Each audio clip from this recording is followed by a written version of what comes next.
улуу иштер, соолу чоң болгон иштер дагы туугандар пайгамбарыбыз Мухаммад саллаллаху алейхи ва салламдын хадистеринде, сөздөрүндө көптөгөн өзгөчөлүк, көптөгөн ушул пайдалуу жактарын сүрөттөп убадалаган мына ушундай иштер бар. Мына туугандар пайгамбарыбыз Мухаммад саллаллаху алейхи ва саллам айтты: "Ала ухбирукум би афдал мин даражати сиями вас-садакати вас-сала". Силерге мен орозо туткандан, садака кылгандан жана намаз окугандан дагы абзел, андан дагы сонун болгон нерсени кабарын айтайынбы? Ал эмне нерседе?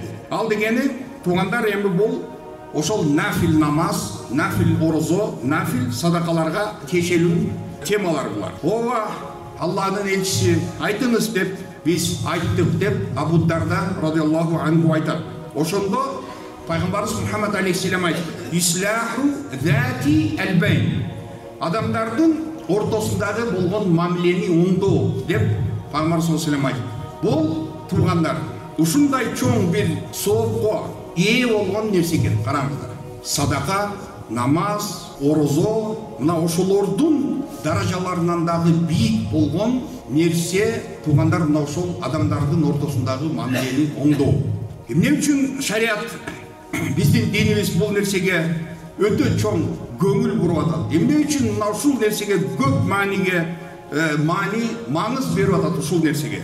Туугандар, адамдардын ортосундагы мамиле бузулган кезде мына ошол кандай адамдар болбосун, эгерде бул үй бүлөнүн ичинде болсо, туугандар, айтайлык аял менен эркектин ортосундагы мына ошол түшүнбөстүк проблемалар пайда боло турган болсо, мына ошол үй бүлөнүн урашы, эгерде бир туугандардын ортосундагы болгон туугандардын түшүнбөстүгү, мына бүгүн дүнүйө деп акчанын айынан бир туугандар же болбосо ата бала, эне кыздын ортосундагы болгон мамилелер бүгүн үзүлүп кетип атат. Ошондуктан мына ошол коомдогу болгон душмандык, келишпестик, мына ошол нерсеге биз көңүл бурбастан эгерде жөн кое турган болсок, мына ошол коомдун келечеги чоң көйгөй, чоң проблемалар менен бүтүшүн биз жакшы билебиз. Мына ошол душмандык, адам менен адамдын ортосундагы мамиле бузулганда, ошол нерсени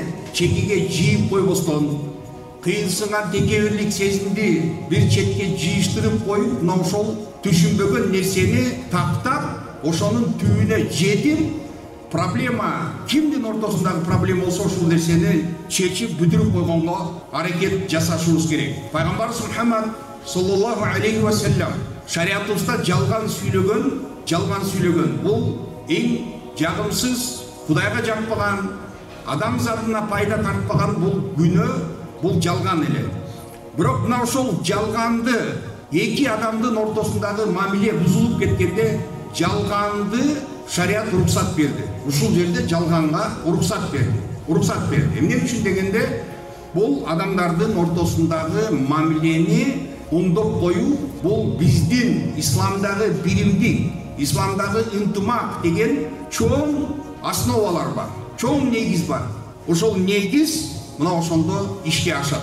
Мынакей Аллах Таала Курандын бир аятында "Ва ла таназа'у фатафшалу ва тадхаба рихукум", силер талашып, тартышып, бөлүнүп жарылбагыла, силерге оматсыздык келип, жана ошондой эле силердин күч кубатыңар кетип жоголот деп Аллах Таала мына ушул аятында айтып атат. Ошондуктан туугандар, тууган уруктун ортосундагы мамиленин үзүлүшү, жакын туугандардын ортосундагы мамиленин үзүлүшү, мусулман коомдо адамдар бири-бирине болгон капачылыгын ичине сактап, мына ошол проблеманы өз убагында, мезгилинде чекпей турган болсо, туугандар, бул жарат, бул ырбап, анан кийин адамдардын жүрөктөрүндө кек сактоо, душмандык, көрө албастык деген нерселерге, бул кийин хронический бир ооруларга өтүп кетиш кооптуулугу бар.